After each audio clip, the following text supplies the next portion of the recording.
do you have any tips to encourage discussion in the ideation sessions?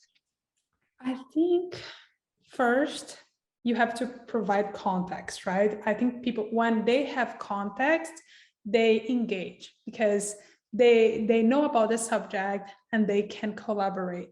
Another thing is you also have to speak up and maybe ask even questions to yourself, and then someone like might answer and then start a discussion in the room.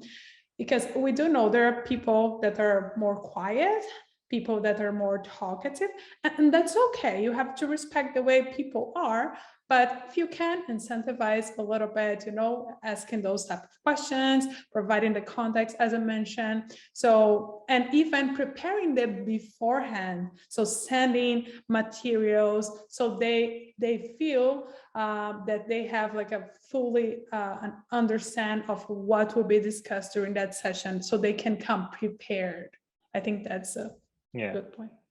And going back to the facilitation piece, I think the first thing, someone's going to speak up and share their ideas when they care about something. And the whole idea of us creating that journey, that user narrative, that story, was to help people feel what an employee goes through as they're going through that entire experience of from hiring and onboarding to offboarding. And that was a way of pulling them in the ideation process. So that was the first step for us. And the other thing is that as Yene was mentioning, prompt the users, prompt them. It's like, okay, we had set up a board a certain way, we had prepared everything, we had all the pain points in there.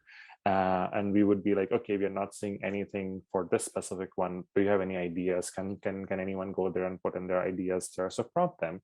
And the other thing, and this is the biggest thing, I feel like during facilitation, and me being an introvert, I'm personally very comfortable with, but sometimes people who are more extrovert are not comfortable with silence.